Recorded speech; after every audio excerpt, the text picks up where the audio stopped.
ಓಂ ಗುರುಭ್ಯೋ ನಮಃ. ಓಂ ಮಹಾಪಂಚಭೂತಾಯ ನಮಃ. ಪ್ರಿಯ ವೀಕ್ಷಕರೇ ಮತ್ತು ಬಂಧುಗಳೇ,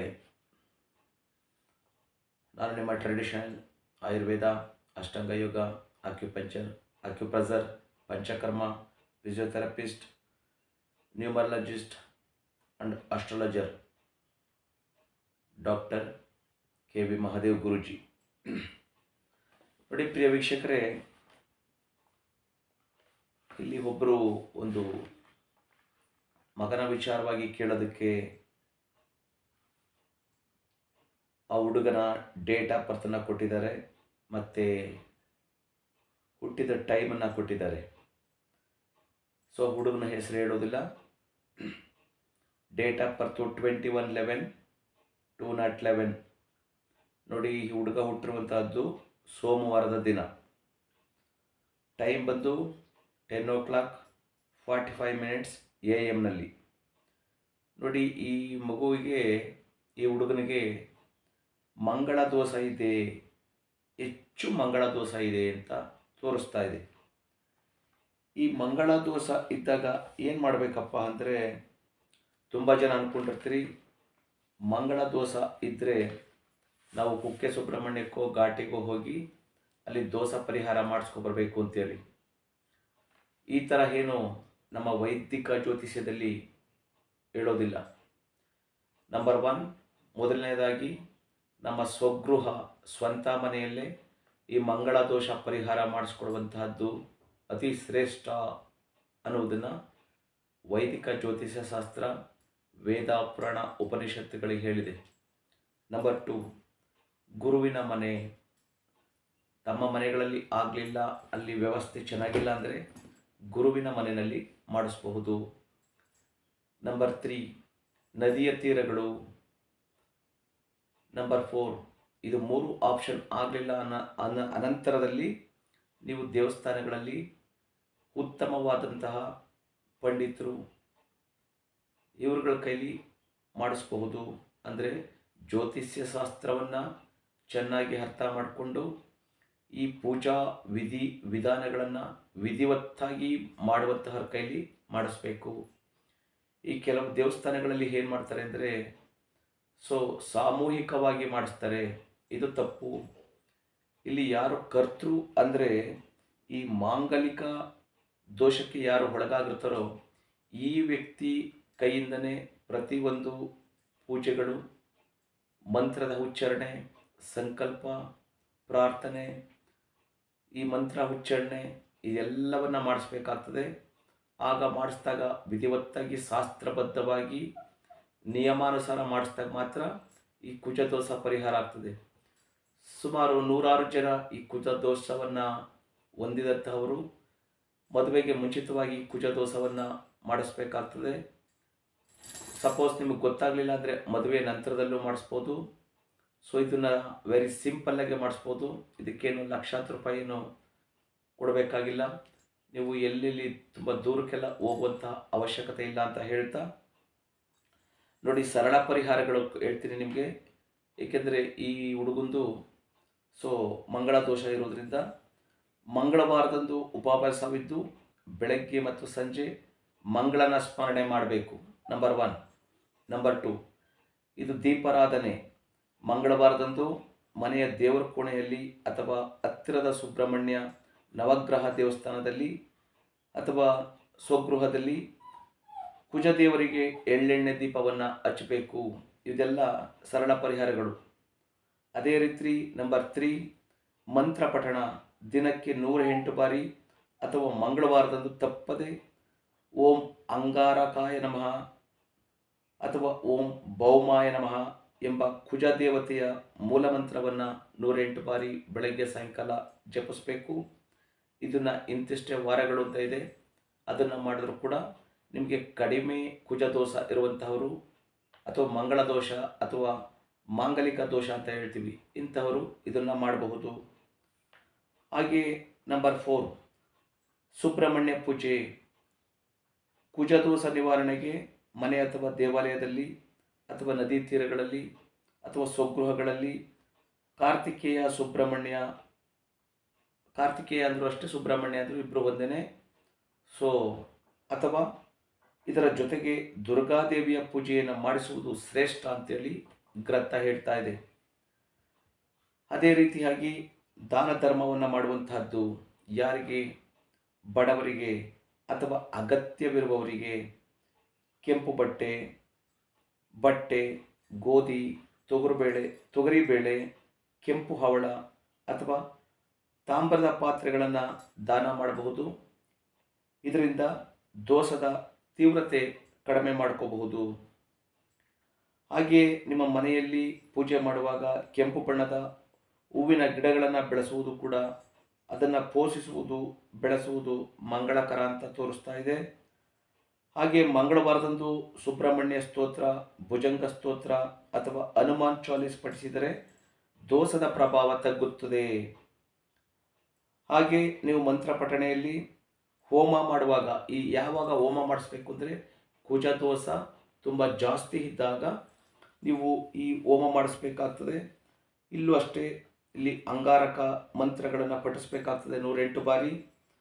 ಸೊ ಅದಕ್ಕೆ ಓಂ ಅಂಗಾರಕಾಯ ವಿದ್ಮಹೆ ಭೂಮಿಪಾಲಾಯ ಧೀಮಹಿ ತನ್ನಂ ಕುಜಂ ಪ್ರಚೋದಯತ್, ಈ ರೀತಿಯಾಗಿ. ಸೊ ಜೊತೆಗೆ ಇದು ಇದು ಪ್ರೊಸೀಜರ್ ಇದೆ. ಅಂದರೆ ಈ ಹೋಮ ಮಾಡಿಸುವಂತಹ ಪ್ರೊಸೀಜರು ಇದನ್ನು ತಿಳಿದಂತಹ ಜ್ಞಾನಿಗಳಿಂದ ಶಾಸ್ತ್ರಬದ್ಧವಾಗಿ ಮಾಡಿಸ್ಬೇಕಾಗ್ತದೆ. ಇದು ಕುಜದೋಷ ಪರಿಹಾರಕ್ಕೆ, ಸೊ ಮಾಂಗಲಿಕ ದೋಷಕ್ಕೆ ಪೂಜಾ ಸಾಮಗ್ರಿಗಳು ಅರ್ಶಿನ, ಕುಂಕುಮ, ಗಂಧದ ಕಡ್ಡಿ, ಅಷ್ಟಗಂಧ, ಅಕ್ಷತೆ, ಅದರ ಪವಿತ್ರವಾದಂತಹ ಅಕ್ಕಿಯಿಂದ ಮಾಡಬೇಕಾಗ್ತದೆ. 20 ವೀಳ್ಯದೆಲೆ, ಅಡಿಕೆ, ಪಂಚಫಲ 5 ಥರದ ಹಣ್ಣುಗಳು, 1.5 kg ಕೆಂಪು ಬಣ್ಣದ ಹೂಗಳು, ಬಿಡಿ ಹೂಗಳು, ಸೊ ಹಾರ, ತೆಂಗಿನಕಾಯಿ, ಕರ್ಪೂರ, ಬಾಳೆಹಣ್ಣು ಮತ್ತು ಧೂಪ, 1/2 kg ತುಪ್ಪ ಸೊ ಬೇಕಾಗ್ತದೆ. ಈ ಅಕ್ಷತೆ ಮಾಡ್ಕೊಳ್ಳೋಕ್ಕೆ ಕುಶುಬ್ಲಕ್ಕಿ ಅಥವಾ ರಕ್ತ ಚಂದನ ಬೆರೆಸಿದ ಅಕ್ಕಿಯನ್ನು ಯೂಸ್ ಮಾಡಬೇಕಾಗ್ತದೆ. ಹಾಗೆ ವಿಶೇಷ ಸಾಮಗ್ರಿಗಳು ಕುಜದೋಷಕ್ಕಾಗಿ ಕೆಂಪು ಪಂಚೆ, ಟವಲ್ಲು, ಕೆಂಪು ಶ್ರೀಗಂಧ ಅಥವಾ ಚಂದನ, ತಾಮ್ರದ ಒಂದು ಚೊಂಬು, ಸೊ ಪಂಚಾಮೃತಕ್ಕೆ ಜೇನು, ಹಾಲು, ಮೊಸರು, ಬೆಲ್ಲ, ಎಳ್ನೀರು, ಹಾಗೆ ಬೆಲ್ಲ ಮತ್ತು ಕೆಂಪು ಬೇಳೆ, ದಾಳಿಂಬೆ, ಇದು ಮಂಗಳ ದೇವರಿಗೆ ನೈವೇದ್ಯ ಮಾಡೋದು ಬೇಕಾಗ್ತದೆ. ಹೋಮಕ್ಕೆ ಬೇಕಾಗುವಂತಹ ಸಾಮಗ್ರಿಗಳು ಹೋಮದ ದ್ರವ್ಯ, ಅವನ ಸಾಮಗ್ರಿಗಳು, ಅವಿಸನ್ನು ಕೊಡೋದಕ್ಕೆ ನವಗ್ರಹ ಸಮಿತಿ ಅಂತ ಬರ್ತದೆ, ಇದು ಗ್ರಂಥಿ ಅಂಗಡಿಗಳಲ್ಲಿ ಸಿಗ್ತದೆ. ಸೊ ಅದಕ್ಕೆ ತುಪ್ಪ, ಹರಳಿ ಮರದ ಕಡ್ಡಿ, ಹೊಂಗೆ ಮರದ ಕಡ್ಡಿ, ಬನ್ನಿ ಮರ, ಮಾವಿನ ಮರ, ಬಿಲ್ಪತ್ರೆ ಮರದ ಕಡ್ಡಿಗಳು, ಎಳ್ಳು ಮತ್ತು ಜವೆ ಗೋಧಿ, ದರ್ಬೆ, ಗಂಧದ ಪುಡಿ, ಜಾಯಿಕಾಯಿ, ಲವಂಗ, ಏಲಕ್ಕಿ, ಪಚ್ಚಕರ್ಪೂರ, ಇದಿಷ್ಟು ಬೇಕಾಗ್ತದೆ ಹೋಮ ಮಾಡೋದಕ್ಕೆ. ಸೊ ಇದು ಮಂಗಳ ದೋಷ ಪರಿಹಾರವನ್ನು ಮಾಡ್ಕೊಳ್ಳೋದಕ್ಕೆ ನಿಯಮಗಳು. ಸೊ ಶಾಸ್ತ್ರಬದ್ಧವಾಗಿ ತಿಳಿದಂತಹವ್ರ ಕೈಲಿ ಮಾಡಿಸ್ಬೇಕು. ಹಾಗೆ ನೋಡಿ, ಈ ಹುಡುಗದ್ದು ಕನ್ಯಾ ರಾಶಿಗೆ ಬರ್ತದೆ. ಸೊ ಇವತ್ತಿಗೆ ಈ ಹುಡುಗನ ವಯಸ್ಸು 14 ವರ್ಷ 6 ತಿಂಗಳು 10 ದಿನಗಳು ಆಗ್ತದೆ. ನೋಡಿ, ಈ ಹುಡುಗನ ನಕ್ಷತ್ರ ಉತ್ತರ ಫಲ್ಗುಣಿ 4ನೇ ಪಾದದಲ್ಲಿ ಬರ್ತದೆ. ಉತ್ತರ ಫಲ್ಗುಣಿ 4ನೇ ಪಾದ. ಸೊ ಈ ಉತ್ತರ ಫಲ್ಗುಣಿ 4ನೇ ಪಾದಕ್ಕೆ ಪಿ ಅನ್ನುವಂತಹ ಅಕ್ಷರದಿಂದನೇ ಹೆಸರಿಡಬೇಕು. ಆ ನಂತರದಲ್ಲಿ ನೀವು ಏನು ಬೇಕಾದರೂ ಇಟ್ಕೋಬಹುದು. ಸೊ ಅಥವಾ ಆ ಅಕ್ಷರದಲ್ಲೇ ಇಟ್ಕೊಂಡು ಆ ಅಕ್ಷರದಲ್ಲೇ ಇಟ್ಟಂತಹ ಹೆಸರನ್ನು ಕರೆದರೆ ಇದು ಒಳ್ಳೆಯದು ಅಂಥೇಳಿ ಸೊ ಇದು ಜ್ಯೋತಿಷ್ಯ ಶಾಸ್ತ್ರ ಹೇಳ್ತದೆ. ಹಾಗೆ ಇವ್ರದ್ದು ಯೋಗ ಬಂದು ವಿಸ್ಕುಂಭ ಅಂತ ತೋರಿಸ್ತಾ ಇದೆ. ವಿಸ್ಕುಂಭ ಯೋಗ ಅಂದರೆ, ಸೊ ಇದು ವಿಸ್ಕುಂಭ ಯೋಗ ಏನು ತೋರಿಸ್ತಾ ಇದೆಯಪ್ಪ ನಿಮಗೆ ಅಂದರೆ,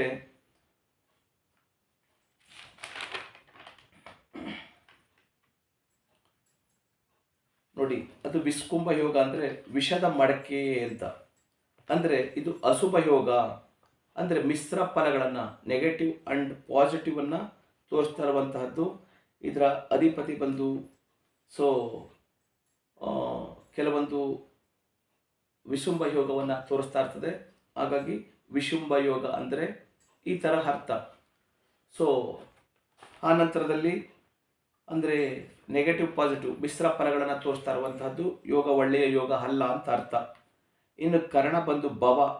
ಈ ಕರ್ಣ ಅಂದರೆ ಏನು ಅಂತ ತಿಳ್ಕೊಳ್ತಾ ಹೋದರೆ, ಚಂದ್ರನ ಗತಿ ಆಧಾರದ ಮೇಲೆ ಲೆಕ್ಕ ಹಾಕಲಾಗುವ ತಿಥಿಯ ಅರ್ಧ ಭಾಗದ ಕರ್ಣವೇ ಈ ಕರ್ಣ ಅಂತ ಹೇಳೋದು.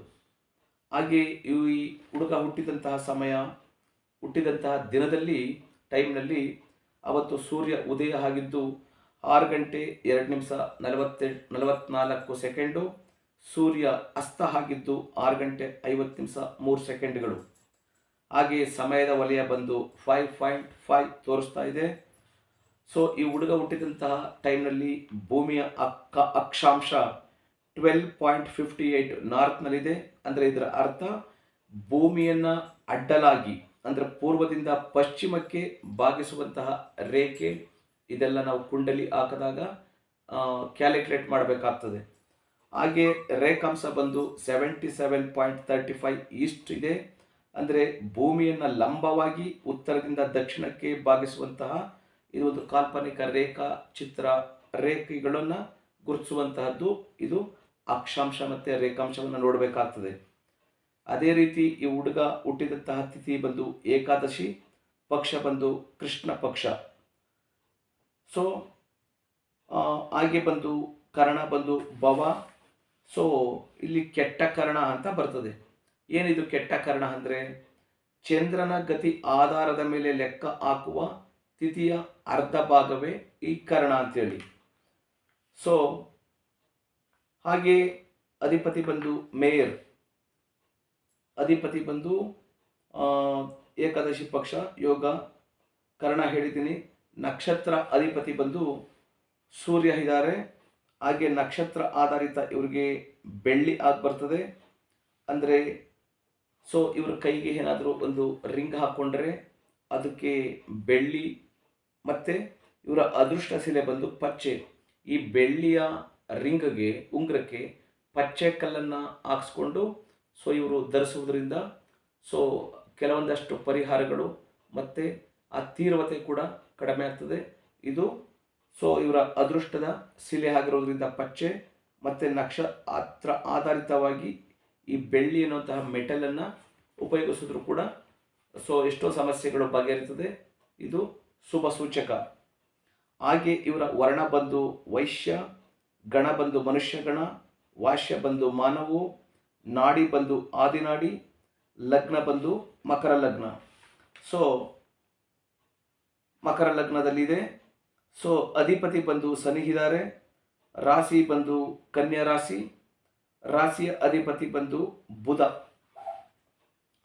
ಸೊ ಹಾಗೆ ಇವರು ಕೆಟ್ಟ ದಿನ ಬಂದು ಶನಿವಾರ. ಅಂದರೆ ಶನಿವಾರಗಳಲ್ಲಿ ಇವರು ಯಾವುದೇ ಒಂದು ಒಳ್ಳೆಯ ಕೆಲಸಕ್ಕೆ, ಯಾವುದೇ ಒಂದು ಶುಭ ಮಾಡುವಂಥದ್ದಕ್ಕೆ ಸೊ ಒಳ್ಳೆಯ ಕೆಲಸ ಕಾರ್ಯಗಳಿಗೆ ಕೈ ಹಾಕಬಾರ್ದು. ಶನಿವಾರ ಅದನ್ನು ಅವಾಯ್ಡ್ ಮಾಡಬೇಕು ಅಂತ ಅರ್ಥ. ಹಾಗೆ ಕೆಟ್ಟ ಕರ್ಣ ಬಂದು ಕೌಲವ. ಹಾಗೆ ಕೆಟ್ಟ ಲಗ್ನ ಬಂದು ಮೀನ ಲಗ್ನ. ಹಾಗಿದ್ರೆ ಕೆಟ್ಟ ಲಗ್ನ ಅಂದರೆ ಏನರ್ಥ ಅಂದರೆ ಜಾತಕದಲ್ಲಿ ಲಗ್ನವನ್ನು ಆಳುವ ಗ್ರಹವು ಲಗ್ನಾಧಿಪತಿ 7, 8, 12ನೇ ಮನೆಯಲ್ಲಿ ದುಸ್ಥಾನಗಳಲ್ಲಿ ಇದ್ದರೆ ಅದನ್ನು ಕೆಟ್ಟ ಲಗ್ನ ಅಂತ ಹೇಳ್ತೀವಿ. ಸೊ ಹಾಗೆ ಬಂದು ಪಾಪಗ್ರಹಗಳ ಪ್ರಭಾವ ಲಗ್ನದಲ್ಲಿ ಲಗ್ನಾಧಿಪತಿಯೊಂದಿಗೆ ರಾಹು, ಕೇತು, ಶನಿ, ಮಂಗಳ ಗ್ರಹಗಳಿದ್ದರೆ ಇದು ಲಗ್ನದ ಮೇಲೆ ಕೆಟ್ಟ ಪರಿಣಾಮವನ್ನು ಬೀರ್ತದೆ. ಸೊ ಒಂದು ದಿನಕ್ಕೆ ಈ ಥರದವ್ರು ನಮ್ಮಲ್ಲಿ ಒಂದು 8-10 ಈ ಥರದನ್ನು ನಾವು ಕೇಸ್ಗಳನ್ನು ನೋಡ್ತಿರ್ತೀವಿ. ಸೊ ಡೈವರ್ಸ್ ಆಗುವಂತಹದ್ದು, ಮನೆಯಲ್ಲಿ ಕಲಹ, ಗಂಡ ಹೆಂಡತಿಯರಲ್ಲಿ ವೈಮನಸ್ಸು, ದಾಂಪತ್ಯ ಜೀವನದಲ್ಲಿ ವಿರಸ ಆಗುವಂತಹದ್ದು. ಈ ಎಲ್ಲ ಕಾರಣಗಳಿಗೆ